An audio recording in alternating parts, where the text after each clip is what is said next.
MSW Media.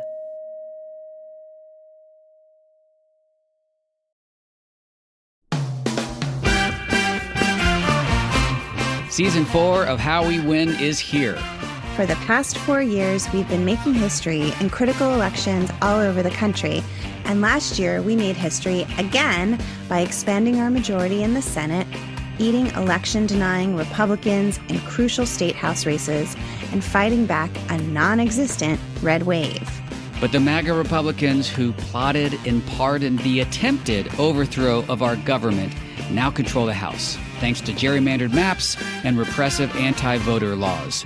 And the chaotic spectacle we've already seen shows us just how far they will go to seize power, dismantle our government, and take away our freedoms.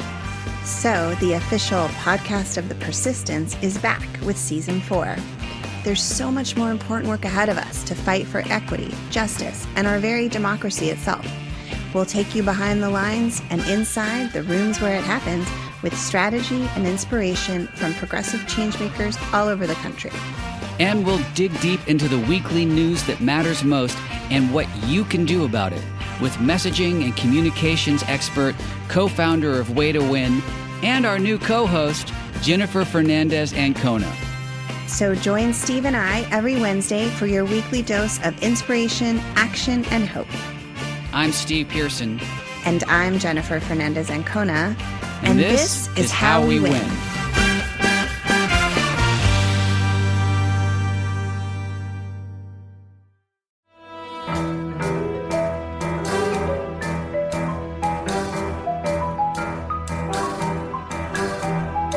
The rule of law is not just some lawyer's turn of phrase. It is the very foundation of our democracy. The essence of the rule of law is that like cases are treated alike. That there not be one rule for Democrats and another for Republicans, one rule for the powerful, another for the powerless, one rule for the rich and another for the poor, or different rules depending upon one's race or ethnicity. To serve as Attorney General at this critical time is a calling I am honored and eager to answer. So yeah, now it's clean up on aisle 45 time. And for a long while yet, it is going to be clean up on aisle 45. Hey, everybody. Welcome to episode 22. Woohoo, 22 of Clean Up on Aisle 45.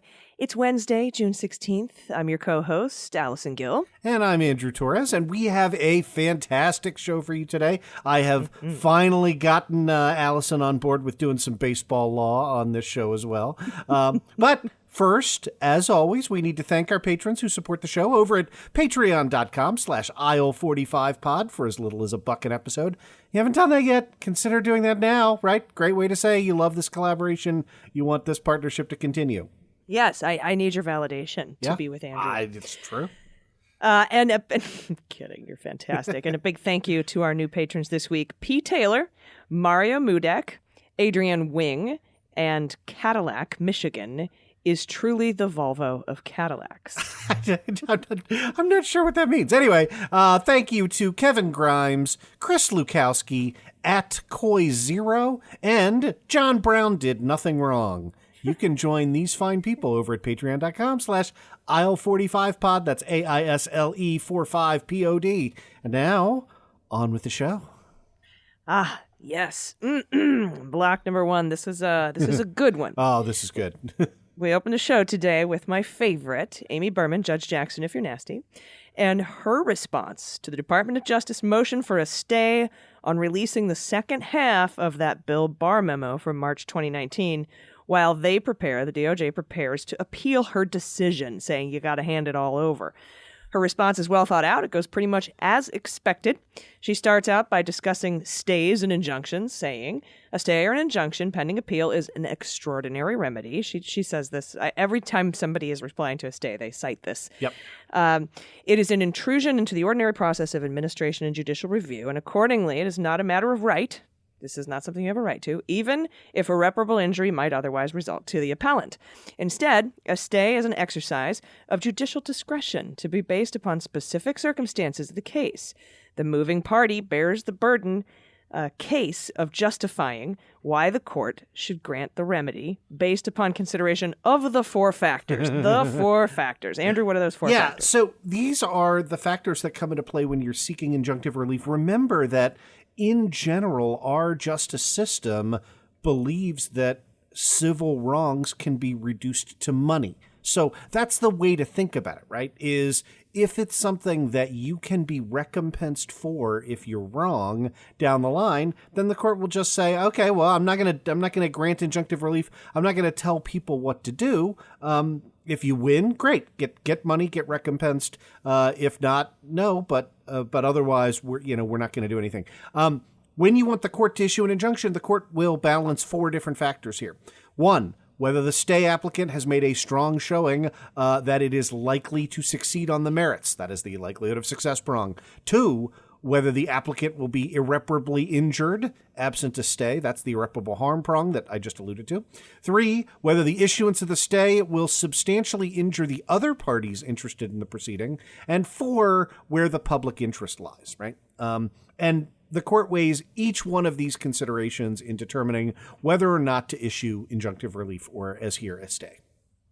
Yeah, and she starts with the merits prong, right? This is pretty damning stuff. She says of this Department of Justice's motion, quote, the motion to stay does not identify a serious flaw in the legal standard applied by the court, and it does not provide grounds to conclude that Department of Justice is likely to succeed in challenging the court's ruling that it failed to meet its burden to establish that the Barr memo was properly withheld under Exemption 5. Exemption 5 being one of those FOIA exemptions. Right. This is specifically the one that the Barr Department of Justice cited when withholding the entirety of the memo. Yep.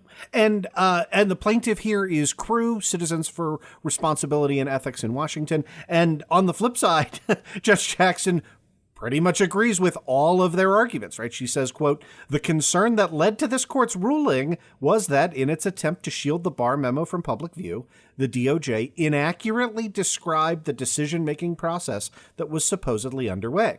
As to this issue, the court generally agrees with Plaintiff CREW's analysis of the flaws in the arguments advanced in the motion to stay. And again, I just have to tell you how unusual that is, right? It is. I cannot recall the last time I saw a court grant a stay, but tell the parties we think the party opposing the stay has the substantially better argument on likelihood of success on appeal. Mm-hmm. And she goes on to explain that later on when she gets to one of the other prongs.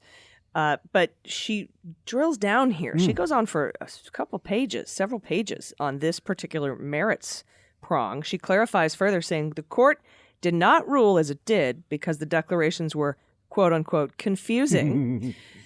It found the declarations and the justification in the agency's pleadings for invoking Exemption 5 to be misleading. Yeah. So she's like, no, Department of Justice under Garland, I'm not confused. They misled me. And the department, she goes on to say, the department chose not to tell the court the purpose of the memorandum or subject it addressed at all. And no amount of apologizing for imprecision in the language it did use can cure the impact of that fundamental omission. So she's basically saying to the DOJ, hey, all of your apologizing for the previous guy's Department of Justice getting it wrong doesn't make up for the omission as to why you wanted to withhold this and the misleading nature of it. She goes on to say DOJ would have the court believe that it did not mean to suggest the Attorney General was making a final decision about whether to initiate or decline actual prosecution when it said he received the memo prior to his final decision on the issue addressed in the memo, whether the facts would support initiating or declining the prosecution of the president. Yeah. That's very specific. Yeah, absolutely. And then look, she gets to the heart of her issue with the merits of the DOJ's argument, saying So what did DOJ say in reply? Did it explain then that what it meant to say was that the Barr memo contained deliberations and advice related to the different question of whether, given the agency's view that there was a constitutional barrier to an indictment, the Attorney General should offer his prosecutorial judgment as to the strength of the evidence anyway, and if so, what that assessment should be? No. In its reply, it doubled down. It said the Barr memo was, quote, prepared for the purpose of giving legal advice and analysis to the Attorney General for use in his deliberations as to whether the facts set forth in Volume 2 of the Mueller report would support initiating or declining the prosecution of the president for obstruction of justice under the principles of federal prosecution, and that the substantive advice and analysis contained therein were provided to the Attorney General to assist him in making that determination. And I mean, you could just hear the disbelief dripping in that opinion.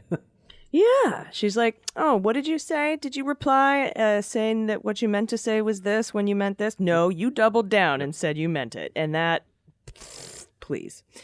Now, Judge Jackson then addresses the Department of Justice, taking issue with her observation in her decision about the memo not being pre-decisional. They had a problem with the word pre and pre-decisional. Quote, the motion to stay takes particular issue with the court's observation that there was also a problem with the pre-portion of pre-decisional. It points out that a declaration in the record that was not cited in the memorandum opinion, quote, explains that prior to making his decision and sending the letter, the Attorney General had received the substance of the advice contained in the memo and reviewed multiple drafts of that memo. And that the substance of the advice contained in the memo did not change in any material way between the time the Attorney General last received the draft of the memo and the time the Attorney General initialed the approval box on the signed form of the memo. So she's like, no. Yeah. And according to Jackson, that argument depends upon a very cramped representation of what troubled the court. The point was not just that the final version of the Barr memo was initialed after the letter went out. The point was that the process of drafting the letter to Congress and process of creating the memo to the Attorney General were going on at the same time, involving the same people, so the chronology just did not support the assertion that the memo played any particular role in the development as opposed to the memorialization of the view of the evidence that the Attorney General had already decided he was going to announce. Mm-hmm. That's basically her way of saying this memo is post hoc, and you initialed it after you sent your letter to Congress. The decision was already not made. Pre-decision. Yeah. Yep.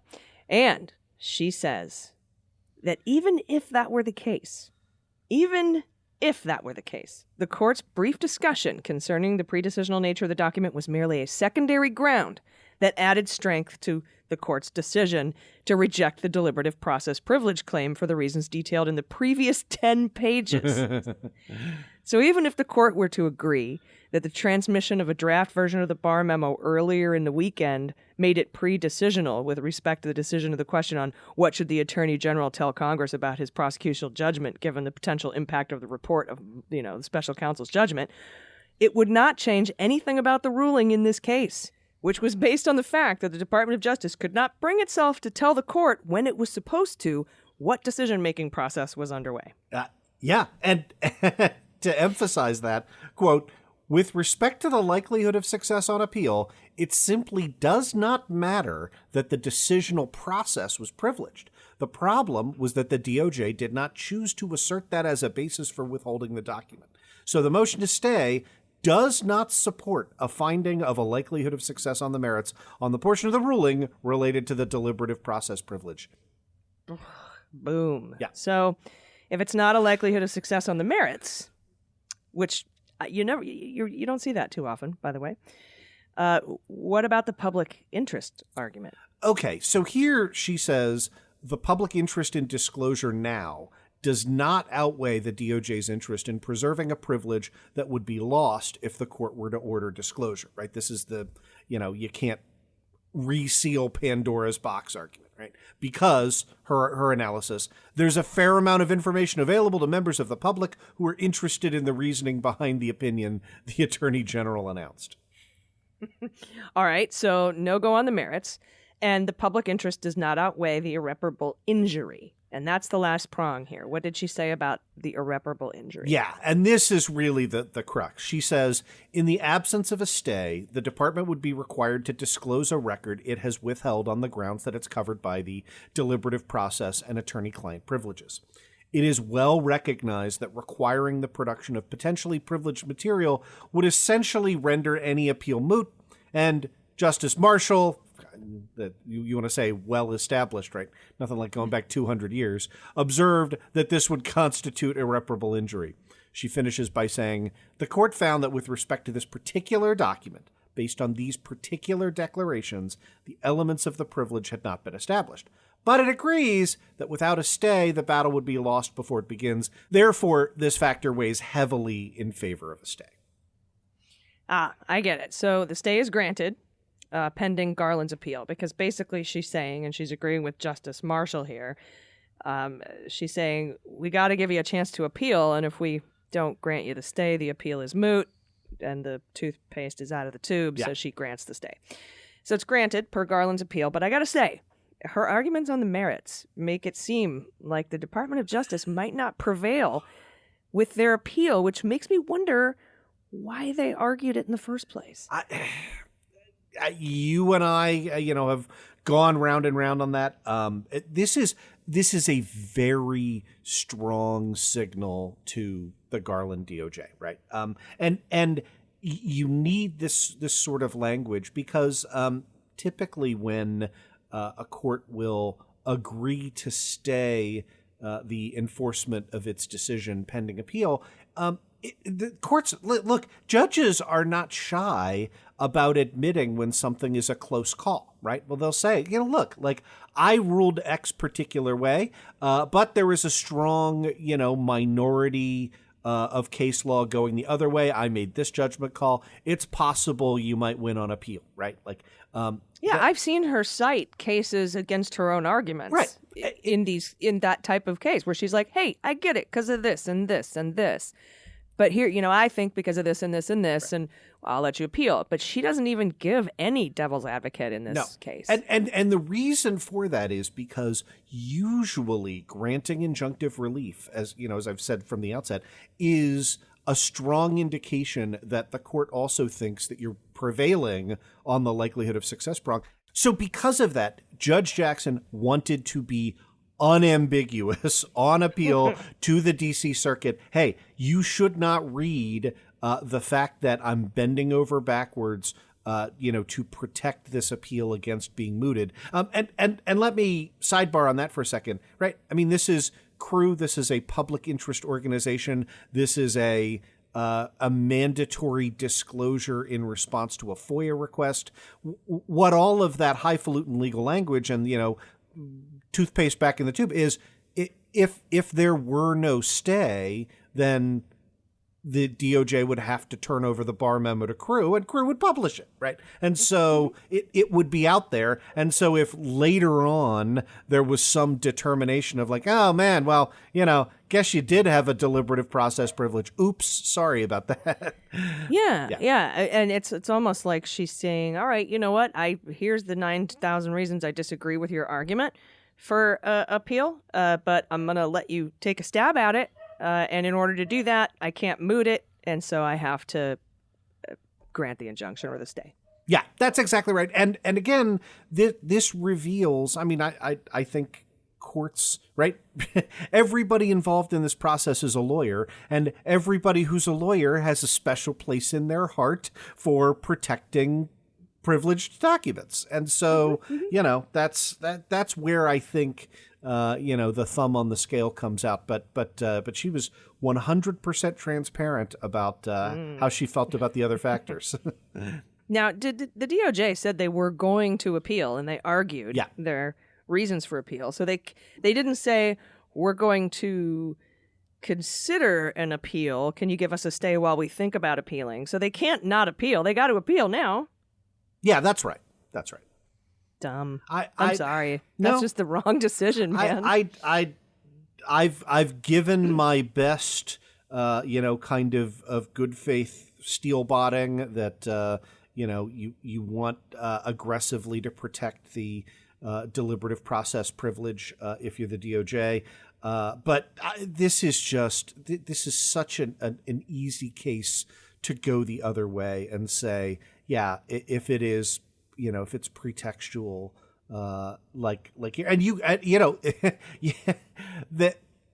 there is nothing to stop Garland's DOJ from entering into a stipulation, putting it on the record with the crew plaintiffs that says, we think in this case, the assertion of privilege was pretext and the record does not, support continuing to assert in good faith a deliberative process privilege to shield this particular document from production. We do not concede anything else, right? Like you could absolutely limit it to just the Barr memo and get a better outcome than, what's going to happen here, which is, I think, very likely that the D.C. Circuit will affirm Judge Jackson's opinion. And then the Supreme Court's not going to be super interested in taking this one particular case. Yeah, and that's really interesting too, because I don't imagine that Merrick Garland's the kind of guy to game stuff out and say, hey, let's appeal even though we know we're going to lose and we'll just take the hit. That's not how things are done generally. No. And again, right, Merrick Garland was on the D.C. Circuit, right? Yeah. So, yeah. I mean, he's got to know. So it's just an interesting move. Yeah. Unless Garland didn't make it. I know his name's not on it, but I'm sure it had to go through him. I cannot imagine you wouldn't run that up the flagpole. So yeah. Anyway, interesting. My beans are on this, not at the D.C. Circuit granting crew the order, and DOJ would have to release it. And so then that's probably what you say. Maybe DOJ would come in and say, all right, but just this and only this. Yeah, and take their lumps. Look, the DOJ has more leverage now than they will if they lose at the D.C. Circuit, right? Because if you're the crew plaintiffs, and again, I know a lot of the folks over there, but Norm Eisen was a former partner of mine when we were both at Zuckerman Spader, right? He's an exceptionally good lawyer. Mm-hmm. But you still, as the plaintiffs, you would rather have the relief than, spin the wheel on appeal, right? Like, even if you think your argument is stronger, you've got to say, there's a non-zero chance that, we draw a bad panel and we lose at the D.C. Circuit. And so the DOJ has the highest amount of leverage right now to say, look, we'll give you what you want, but you're going to have to curtail that. We're going to enter a stipulation that is narrowly confined to the facts. If they lose on appeal, then crew, they have no incentive to enter into a stipulation. They're just like, yeah, no, good. Our stipulation is we want you to follow the court's order. Yeah, right. Well, maybe the stipulation prior to an appeal is the way to go then. Yeah. I think that'd be the best way for the DOJ to save face, since there's more than a non-zero chance that they would lose this on appeal. Yep. And they would definitely lose it on an en banc. Yep. That's the way I would go, but I'm not in charge of the world. I know we have individuals who work at DOJ who listen to both of our shows and who listen to this show. So, if you're listening and you know who I'm talking to, maybe knock on some doors and make that suggestion. Yeah, and also demurs, testify, okay? Just testify. We're gonna get to that, yeah.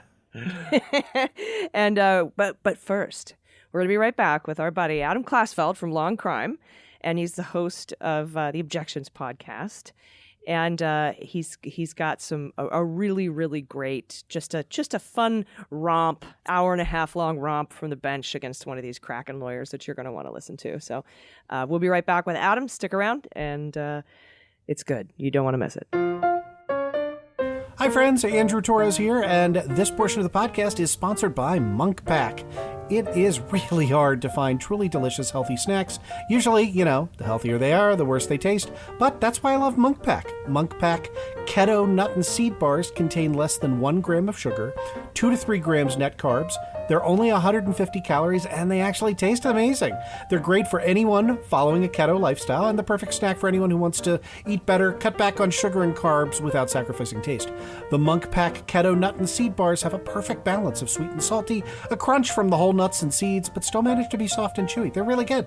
They come in delicious flavors like caramel sea salt dark chocolate, and peanut butter dark chocolate. So my favorite flavor is the caramel sea salt for obvious reasons. It's really, really good.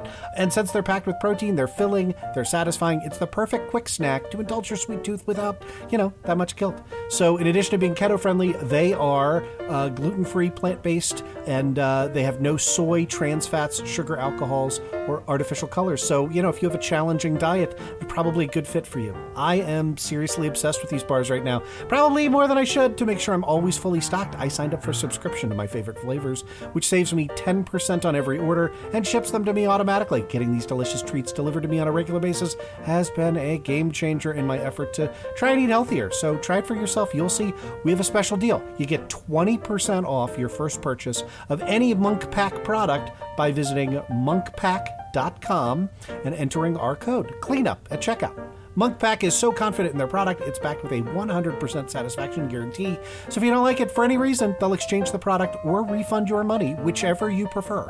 So to get started, go to monkpack.com. That's monkpack.com. Select any product, then enter the code CLEANUP at checkout to save 20% off your purchase. That's Monk Pack. It's delicious, nutritious food you can count on, and we want to thank them for sponsoring the podcast.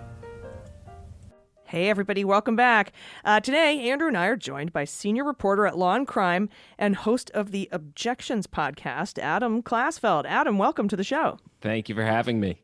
I wanted to talk to you today because of a really hilarious, I'm just going to go ahead and call it a bench slap, regarding a lawsuit that has to do with the Major League Baseball All-Star Game being moved. Can you give us a little background on this? It's actually a long, sustained, hour-long bench slap that was delivered recently, in this case with the MLB. What basically happened is a group going by the name of the Job Creators Network was suing over the decision of the Major League Baseball to pull the All-Star Game from Atlanta. And they fashioned a federal lawsuit out of it, alleging that this somehow violated equal protection, that this intimidated the people of Georgia, all of these theories as to why they could essentially gin up a federal lawsuit to stop the All-Star Game from being moved from Atlanta in protest to the voting legislation there that had wide new voting restrictions. So I'm assuming their argument was that they were violating their federal constitutional right to enjoy the Major League Baseball All-Star Game in their city. That was the long and the short of it. But, into the details, they offered a number of theories that were systematically skewered by U.S. District Court Judge Valerie Caproni. And one of the theories that they put forward was this violates equal protection. Now, the equal protection that they stated, if you state a equal protection claim, you have to claim that you belong to a protected class. And there wasn't a racial class, it wasn't a gender class, it was the people of Georgia class. So Judge Caproni essentially asked, what precedent do you have for the proposition that the people of Georgia are a protected class? So the lead attorney for this Job Creators Network is a man named Howard Kleinhendler. Now, he was, you might recognize the name if you were following the post-election craziness, essentially the Kraken litigation. He was one of the attorneys involved in the Kraken lawsuits by Sidney Powell, Lynn Wood, and the rest to overturn elections in key states. The Kraken team sought to overturn the election in Michigan, in Georgia, in Arizona, and in Wisconsin. In any event. Yep. There are, in fact, sanctions hearings pending, pending against Kleinhändler and Sidney Powell in the Wisconsin case. Governor Tony Evers there asked for attorney's fees in connection with how meritless that case was and the way in which the arguments were presented and litigated. Right, they cited data from counties that aren't in Wisconsin and causes of action that were not capable of being pled in federal court. It's been fun. It's been a wild ride. Oh, absolutely. And to just jump on that particular point, there have been a number of sanctions motions filed in pretty much most jurisdictions where these Kraken lawsuits were filed. The city of Detroit has sought very strong sanctions up to and including disbarment of multiple Kraken attorneys. And that's currently going on in the Michigan litigation. There's also bar complaints, now not against Kleinhändler in particular in that case, but against Kraken co-counsel in that jurisdiction. So so this attorney who was affiliated with that offensive was essentially leading the charge to go and try to get the All-Star game back in Atlanta. And Judge Caproni wasn't having it, and she wasn't having her a full hour and change. So what was his answer when the judge asked, how do you, what do you mean the people of Georgia are a protected class? Did he even have an argument? So he went and compared it to something that actually is an equal protection claim. He said, if a pizzeria decided not to serve Black customers, and Judge Caproni shot back and said, yes, that would be true because you would be discriminating on the basis of race. What do you have to support that the people of Georgia are a protected class? And so he pointed to cases about political affiliations. And she said, again, that's political affiliations. He didn't have an answer. And every time he tried to put forward an evasion, the judge just kept just withering examination. Just to kind of like put this into perspective, this was about an hour and a half, hour 45-minute hearing. The first hour of it was entirely dedicated to grilling this lawyer. By the time she was through essentially interrogating him, it was time to question the attorneys for the MLB and the union. They were there for a couple of minutes apiece. And they said, essentially, Judge, you stole my thunder. There was really nothing to be said. They realized coming up after this brutal interrogation of this Job Creators Network lawyer and this Kraken lawyer that their best strategy at this point was to not say anything. I have often, the situation doesn't arise very often, but the opportunity to say, Your Honor, we're happy to submit on the briefs is, typically the way in which you say, I don't want to accidentally say something that makes things worse. Yeah, absolutely. They're going real well for us.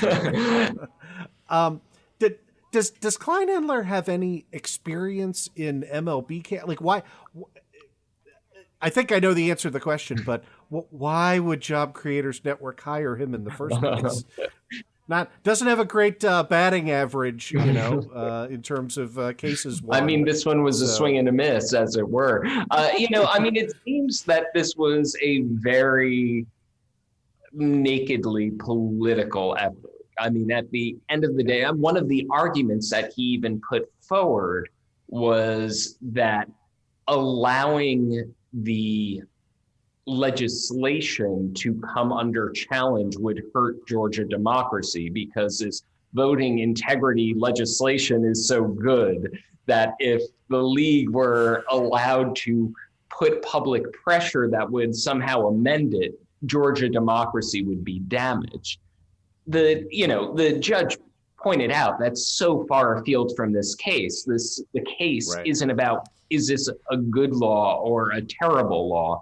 The case is about whether it was illegal for the league to take that action. So that he would raise it.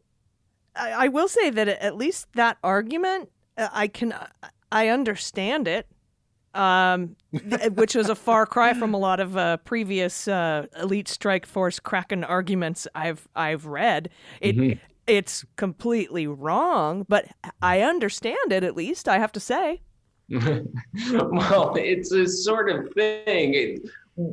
Whether it was strictly comprehensible, the judge absolutely found that it wasn't relevant to the case. And the fact of the matter was, it was an argument that was putting forward their political ideas. And I think that goes to your point earlier that, Andrew, that this was essentially, he's being tapped to advance this political idea of the case, that they want to defend these voting restrictions, and they're using it through the vehicle of the MLB to make that kind of broader point. But it was very, very frustrating to the judge, and you could hear her frustration throughout the hearing. I mean, she was raising her voice. At one point, she just interjected, "Oh, for God's sakes." You know? That's never a good sign. Yeah, it seems like this is really combining the PR aspect of this case is really combining sort of the right wing's two favorite talking points right now. Number one, we need laws to, protect against imaginary voter fraud. And number two, that, any kind of social pushback, and the social pushback against the Georgia laws has I think been extensive, has certainly has crossed over through sort of the middle of America, right? Like the political center. I think that, the folks left defending this are really the small minority of Republicans who benefit from it. And then to characterize anything pushing back in a social way, right, to stigmatize it as part of cancel culture. The whole cancel culture argument. Hey, Adam, were there any 1A arguments here to be made? That seems to be a very big pushback against the idea of cancel culture, is that private industry has the right basically to refuse service to anybody. That's their 1A. That's kind of a 1A thing. Was this the situation where the lawyers, like you said, for baseball and the unions were like, you're doing a fine job, Judge. You don't need our input at all. In fact, one of the few things that a lawyer for the MLB said was, beyond saying essentially that the judge stole his thunder, that you covered all the points that I wanted to make, including a surprise point about the First Amendment. And you're right on the money right there, that essentially, just as someone has a First Amendment right to criticize or support a piece of legislation, the MLB has the right to come out against the legislation. That's their First Amendment right as a company. But the judge so thoroughly made that point for them, they just went out and reminded the judge that, by the way, we continue to have our First Amendment rights, and thank you for acknowledging that in your withering cross-examination of my adversary. All right, so I'm thinking like a judge. I like it. We'll get you on the federal bench. That's all right. So Job Creators Network has really said two substantive things after the hearing. The first is completely disingenuous. They've said, well, this is a technical loss on standing, that MLB did not win on the merits. I don't know if you want to address that a little. We could talk about that sounds familiar with the same thing that they said with the election lawsuits. It never even got to the merits because our stupid bullshit was such bullshitty shit that we never even got to the merits of the meat of the case. Yeah. That's right. Then they said that about 107-page opinion from Pennsylvania. That what do you think? It just says you have no standing, a la all work and no play makes Jack a dull boy over and over again. No, But Adam, go ahead. Well, as you both just acknowledged, this is very much a post-election talking point, that after all of these cases failed on procedure and some of them on the merits, there was this talking point that came up that, oh, the merits were never considered. It's one thing to even suggest that standing is minor procedural point. Your basic right to sue is probably something that seasoned attorneys should think of in having a strong argument before losing on that ground in federal court. This lawsuit, basically, what the hearing, in calling it a minor defeat, I'll just quote the judge again. She said that to call the lawsuit weak and muddled is an understatement. Though this particular ruling was on an issue of will she issue an injunction? She didn't. It's hanging by a thread, essentially. I mean, the judge read them the Riot Act. The writing is on the wall. The suit isn't formally dismissed. She said, if you wish to continue that, in your effort with the lawsuit, apparently thinking after the withering defeat that they suffered, they might not want to do that. We'll schedule a hearing for July. So I think they're spinning their defeat, which was rather decisive, and we will see what happens in terms of what goes on going forward, but it certainly looks right now that it's hanging by a thread, and the next stop is the dismissal phase. Yeah, I mean, and it seems like in some of the election lawsuits, that merits were addressed in that scathing hour and a half of back and forth. Merits were addressed, but like you said, and Andrew, you've said this before too. There's an order of operations and shit you got to consider when when a judge is deciding about the merits or the jurisdiction or the standing of a lawsuit. You got to go standing, jurisdiction, et cetera, et cetera. You got to go through all the stuff. But in a lot of those election lawsuits, a lot of the judges were like, even if you had standing and jurisdiction, you're still really dumb. And that seems to have also happened here. So it seems like the merits were addressed, even though technically not. Right. I mean, the judge made very clear that there was a long list of defects that the lawsuit had, and standing was one of them. The mere right to sue in federal court was something that they failed on. And besides that, their equal protection claims didn't fly in her court. The claim that, they said that the people of Georgia, they said that the league was intimidating folks on the law. So the judge pressed them, who's being intimidated? And wouldn't back down on that point. And there was no really clear answer on this whole question of alleged intimidation. I've been covering hearings for more than a decade in federal court, and some of them are pretty lacerating. This ranks high on that list. Well, and the next question that comes to mind is timing, right? The All-Star game is scheduled for July 13th in Colorado. You said that sort of next on the agenda is the trial court's going to set another hearing for resolving the some of the outstanding issues after it's regarding the moved. motion to dismiss. Right. I mean, JCN. I mean, it kind of gets into the second point from the JCN press release, which was, and here I'll read from it. It's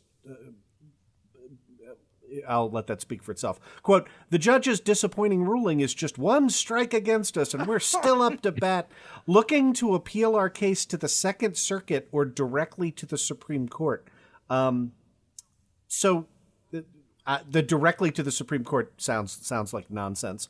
But I mean, is there any realistic opportunity that they're going to get a stay of this opinion and somehow get heard by the Second Circuit before July? Well, the whole thing that this is one strike against us reminds me of the old Monty Python meme of, the knight who's being utterly torn apart and said it's only a scratch.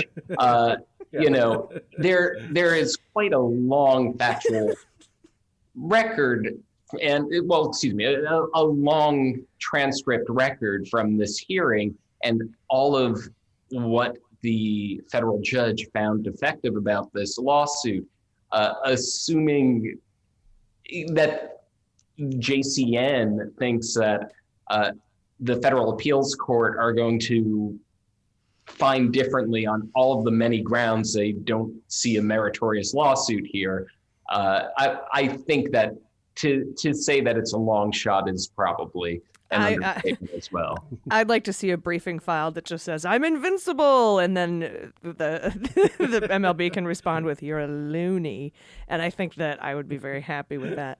Wow, yeah, and we're so close to this being moot anyway. That's just absolutely fascinating. I appreciate you.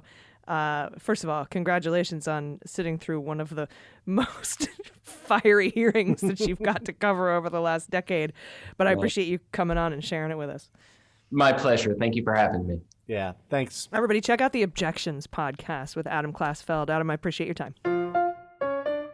Hi friends, Andrew here for Cleanup on Aisle 45. Remember when telehealth was a nice idea, something that seemed convenient but not necessary?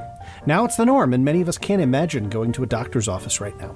Thankfully, there's a practical and affordable way to take control of your health and get personalized care from the comfort of your home.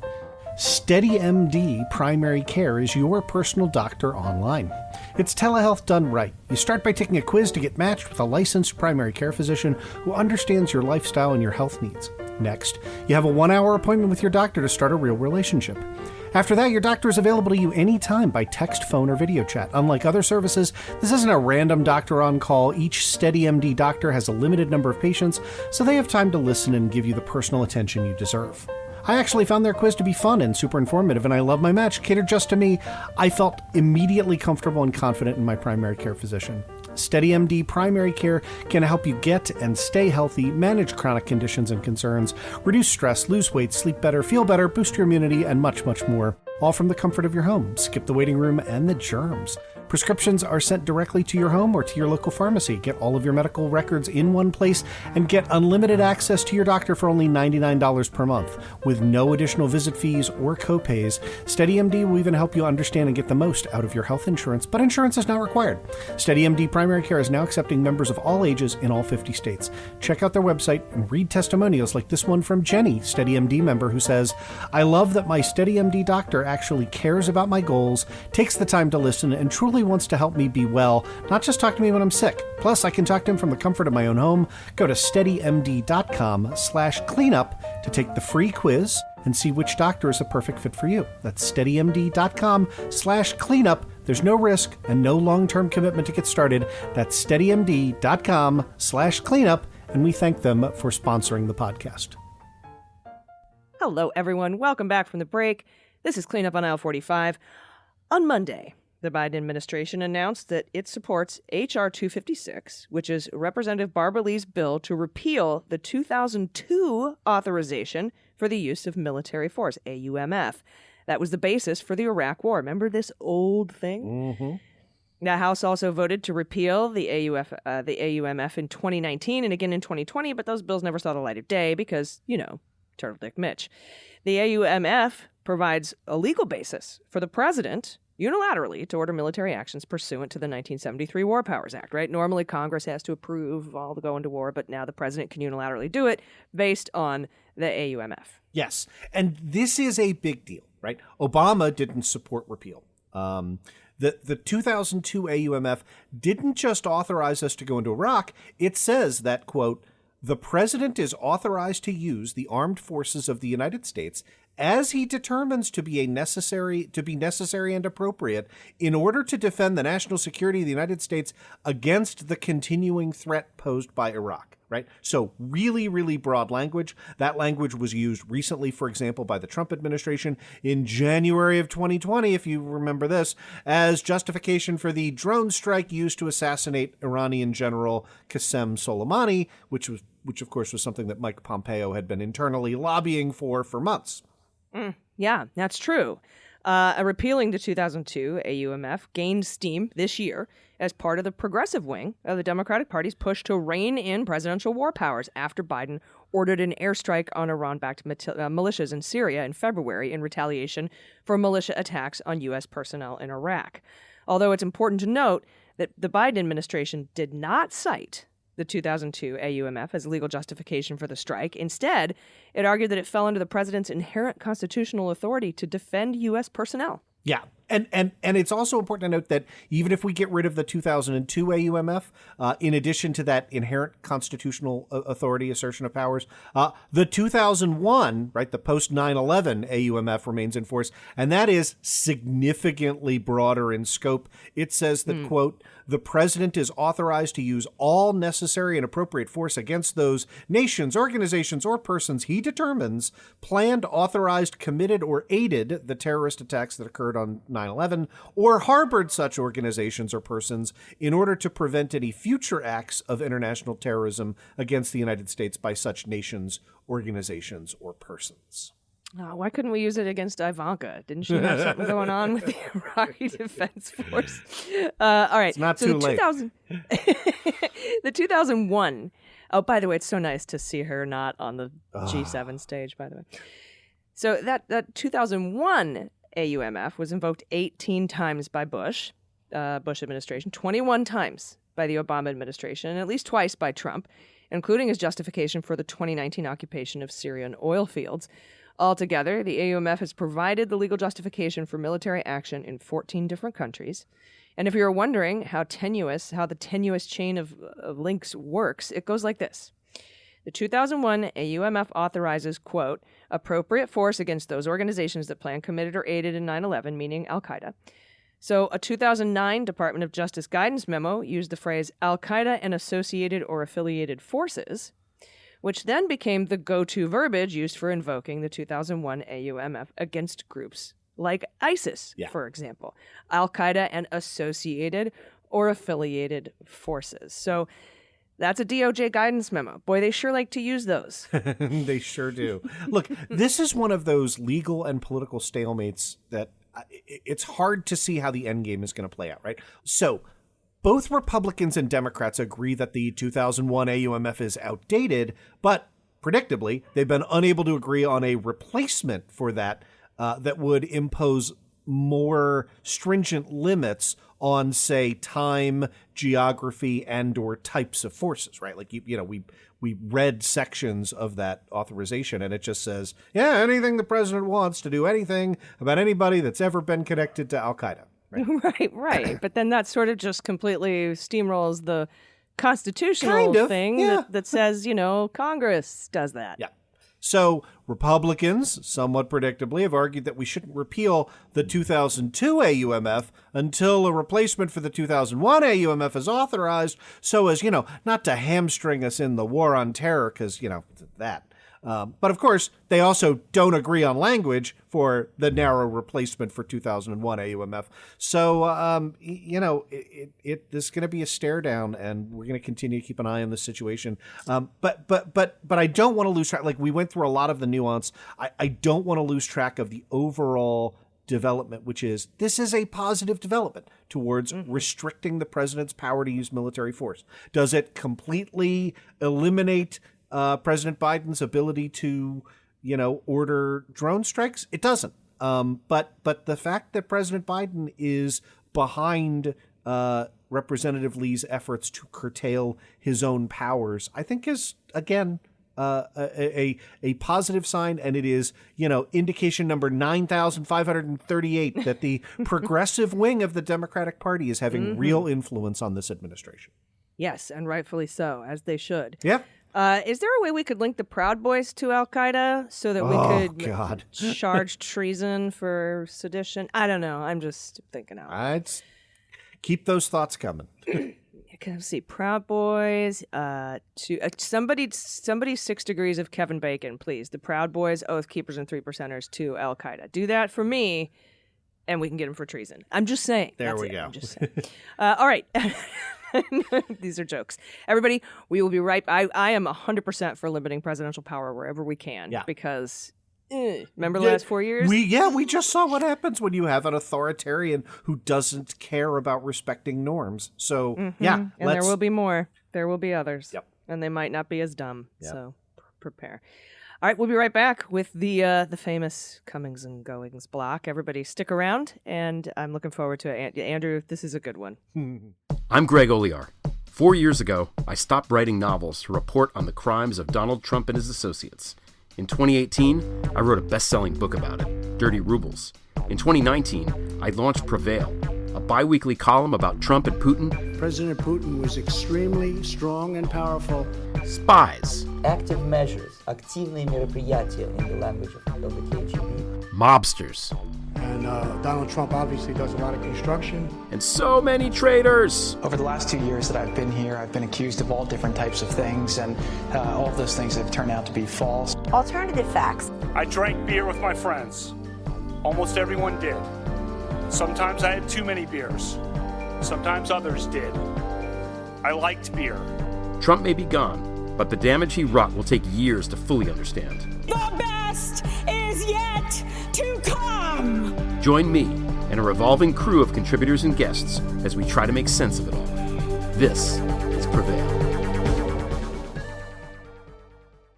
Welcome back, everybody, and it is time, as we hinted before the break, for our favorite segment, Comings and Goings. And, oh boy, we got a couple different important goings going on today.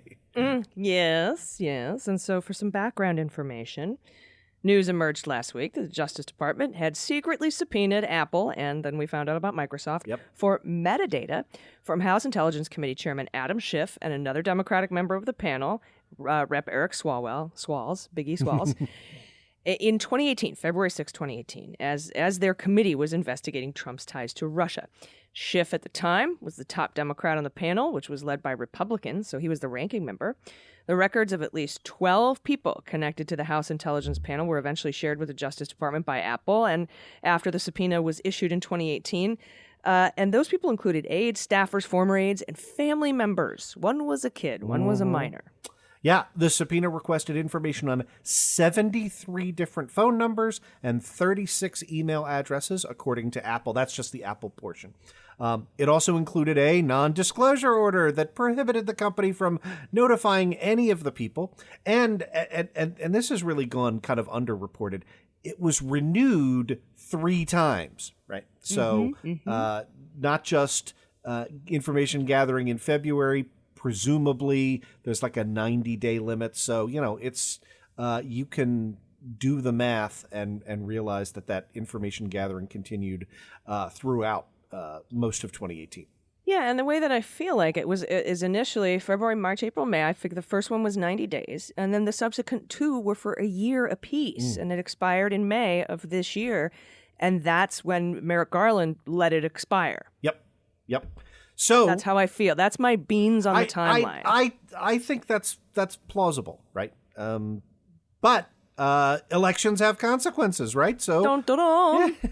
We learned on Monday that Trump holdover John Demers, the Justice Department's top national security official, will be resigning from his position in light of these revelations, and he'll be out by the end of next week. So bye-bye. Yes, bye-bye. Now, Demers, who was sworn in a few weeks after the subpoena for the Democrats' records, is one of the few Trump appointees who has remained in the Biden administration. Supposedly, he was already planning for weeks to leave the Department of Justice by the end of June. So there's a little bit of contradictory reporting from this morning and this afternoon, but apparently it's not connected to the issues going on with the former Department of Justice subpoenaing these records. Although I did speak, and I know you've covered this extensively on your show, and I talked to Frank Figliuzzi yesterday about this, and we sort of concluded that this might have been maybe a Merrick Garland thing where he's like, maybe you should go. Yeah. I'm always skeptical of I was planning on leaving anyway, and anyway, I bet those grapes taste just terrible. Yeah, no. And Frank actually said that I think June 25th is his last day. And people were concerned that, once you leave the Department of Justice, then the Inspector General, who's investigating this issue now, and Gerald Nadler in the House Judiciary has said that they are officially opening an investigation into this, and they have unilateral subpoena power. But the Inspector General does not once you are no longer an employee of the Department of Justice. They can't compel people to testify, but Frank and I sort of feel that this guy would probably cooperate. Let's see. I think that's probably it depends on how bad it is. Right. Yeah. I mean, that's why I wasn't taking a position. But yeah, if he's like, nope, not gonna, nope. Yeah. Then we know we can infer an awful lot. Yeah, I agree. Yeah. Then we go. All right, Nadler, subpoena the shit out of him, please. Yep. So we also got, as you alluded, a public announcement from Attorney General Merrick Garland, who said that political or other improper considerations must play no role in any investigative or prosecutorial decisions. And noted that, again, as you pointed out, the department's Inspector General, that's Michael Horowitz, has already launched an investigation at the request of Deputy Attorney General Lisa Monaco, whom Garland instructed to evaluate and strengthen the existing policies and procedures for obtaining records of the legislative branch with an eye towards what he called, quote, full weight accorded to separation of powers concerns moving forward, end of quote. Yeah. And Dag Monaco has wasted no time. Pursuant to her request, like you said, Justice Department's Inspector General Horowitz already launched a probe into the matter. He said he would examine whether the data subpoenaed by the Justice Department and turned over by Apple followed department policy, and whether any such issues or investigations were, quote, based upon improper considerations. Hint, they were. So we bid a fond bye-bye to John Demers. And question for you, Andrew, this abuse of power, I mean, if this is what occurred, because we're also hearing that Don McGahn, his own White House counsel, had and his wife had records subpoenaed. I mean, first of all, I want everyone to know that the Horowitz investigation is going to take months. Yeah. So every day I don't want to see, where are you? Where are you now? Nothing's going to happen. It takes months for a good Inspector General investigation to go through the things. Can an Inspector General make criminal referrals? I know that they can get prosecutorial, but don't usually have full prosecutorial stuff. They don't really have subpoena powers, but they can compel current DOJ employees to testify, but not former.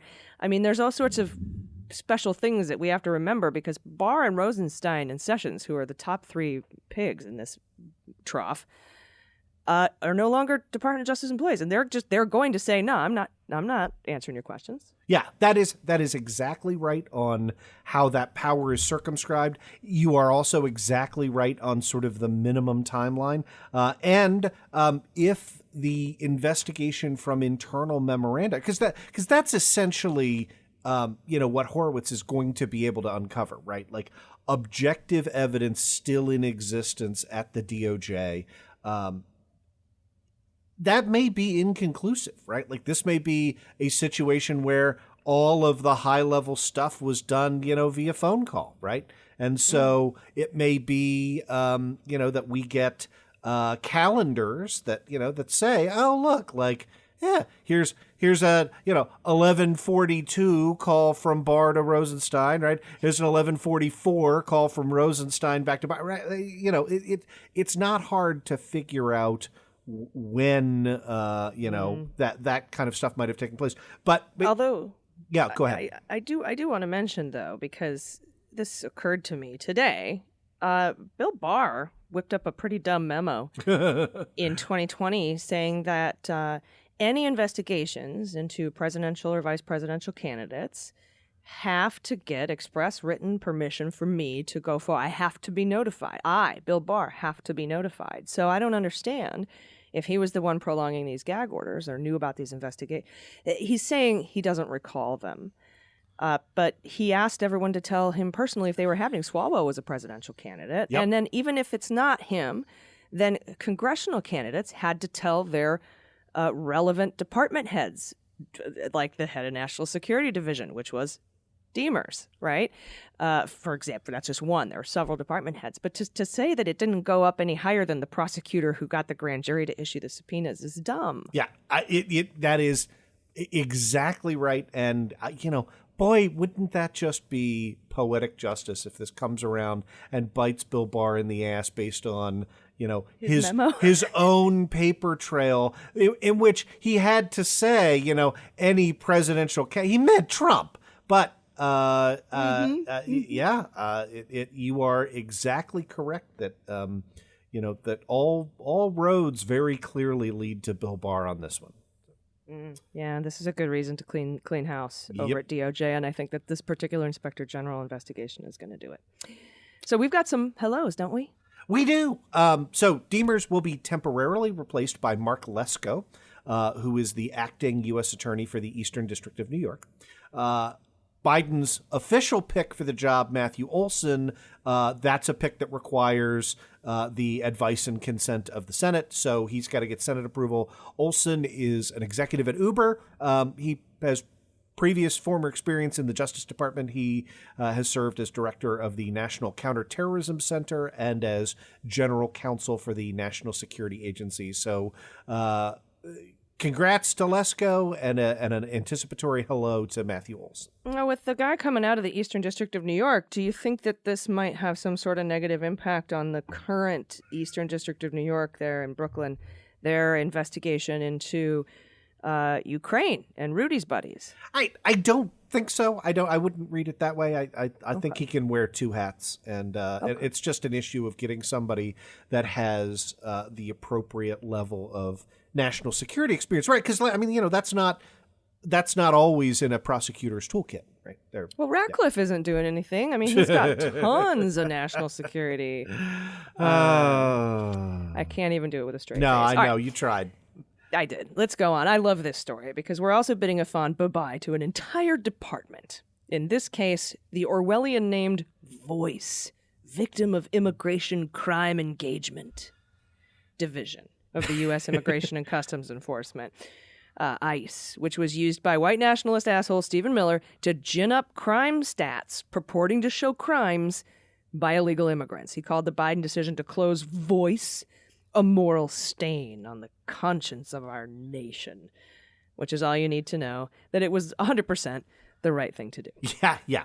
Voice will be replaced by Vessel, the Victims Engagement and Services Line, which is a more comprehensive and inclusive victim support system offered by ICE that will, quote, ensure services are offered to all victims, regardless of the immigration status of the victim or the perpetrator.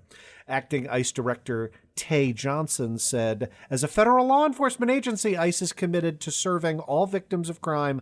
ICE has never and will never ask those seeking help about their immigration status. Look, like that there's a lot of trust left to repair there. I'm not suggesting the statement will do it, but that does represent a real change. I just see like ICE standing out on the corner being like, but wait, come back. Hey, no, we're cool now. You can tell us about your crimes. Anyway, welcome to Vessel. Consistent with that mandate, the new Vessel will also be offer expanded services, including guidance on available U and T visa resources. So, doing positive stuff. Yeah. And finally, in news that broke just as we were about to record today's episode, Judge Ketanji Brown Jackson was confirmed 53-44 to the Court of Appeals for the D.C. Circuit, making her the first woman of color on that court, which, Andrew, you've described as basically the AAA team for the Supreme Court. And we know Biden promised to nominate a black woman to the Supreme Court. So if we can just get Breyer to resign before 2022, we could have Ketanji Brown on the Supreme Court. We could. By the way, very nice baseball analogy. Look, we have profiled Judge Jackson before. She is a rock star. And I guess the fact that 3 whole Republicans voted to confirm her, Susan Collins, Lisa Murkowski, and somewhat oddly, Lindsey Graham, I guess now we can look forward to another thrilling op-ed from Joe Manchin as to what swell human beings Republicans are and how bipartisanship isn't dead. Oh, right. As handwritten for him by his pals over at the Commerce Commerce Department and the Cokes. Okay. And I don't want to be a buzzkill. I don't want to buzzkill this historic nomination because the Jackson is incredible, but Biden is still way behind on confirming federal judges. And Mitch McConnell just confirmed in an interview with professional asshat Hugh Hewitt. Oh, God. Dumb name, too. Oh, I hate that guy. That he intends to continue his obstructionist policies of denying Democrats the opportunity to advance judges if Republicans regain control of the Senate in 2022. Let me repeat that. If Republicans gain control of the Senate in 2022, we will not get any Supreme Court picks. He confirmed it, if you understand how to read Mitch McConnell, which I do. He said, we'd have to wait and see what happens. And further noting, though, that it would be highly unlikely that a Republican Senate would hold a hearing, let alone vote for a Biden nominee in all of 2024. Quote, in fact, no, I don't think either party, if it controlled or if it were different from the president, would confirm a Supreme Court nominee in the middle of an election, he said. Yeah, because all of your last year in office is, quote, the middle of an election. But look, we know this is the Mitch McConnell playbook. So make sure you're voting blue in 2022, okay? It's that simple. It's that important. It is that important. Because, Mitch said that shoving Amy Coney Barrett and not allowing Merrick Garland in the court was the single most important thing he's done in his political life. He said that. Yeah, they have said there are no quiet parts for them to say loud. It is all just loud parts. So, And because of people sitting out and because of voter suppression, we're probably going to lose access to abortion in half of our states next year. So get your marching boots on. Let the hate flow through you, but let that flow to heading out to the ballot box, supporting candidates, running, and being involved in the process. But if you're upset, if you're demoralized, the answer is give Joe Biden a Joe Manchin-proof Senate. Yeah, and do not give up, because that is what the Republicans spend a lot of money trying to get you to do. Absolutely. To be exhausted and exasperated and give up. Take a break. By all means, take a break. We'll hold the baton for you. But we gotta stay in it. We gotta stay in the fight. It's not over. Absolutely. But wonderful show. Thanks again to Adam Klasfeld. From that was Law so and much Crime. fun. That was great talking baseball. That just what a what a numbnuts that What's that guy's name again? Heidel Kraken. What is it? Oh God, it's like Klein Heidel. It's Kleinhandler. Yeah, that guy. Oh my God. What a douche. Yeah. We will be. Oh, go ahead. Oh, I was just gonna say, I like how it kind of threw at him when I was like, why would anyone hire this guy? Yeah, it's a good question. It's a good question. Like, I don't know. Unless he created that whole group himself and just did it to Could file be. his own lawsuit. Could be. Well, I'm sure we're going to have a packed show next week as well. So I just want to thank everybody for listening, and I want to thank our patrons for supporting the show, for keeping it going. Yep. And everybody for supporting MSW Media and all of our podcasts. We got some great content. Go to mswmedia.com and listen to Opening Arguments this week. Listen to Daily Beans. We'll have all the deep dive information for you. And until next week, I've been Allison Gill. And I'm Andrew Torres. And this is Cleanup on Aisle 45. Cleanup on Aisle 45 is written, researched, and produced by Allison Gill and Andrew Torres, with editing by Molly Hockey. Our art and logo design are by Joelle Reeder and Moxie Design Studios, and our music is composed and performed by Adam Orr. Cleanup on Aisle 45 is a proud member of the MSW Media Network, a collection of creator-owned podcasts dedicated to news, politics, and justice. For more information, visit mswmedia.com.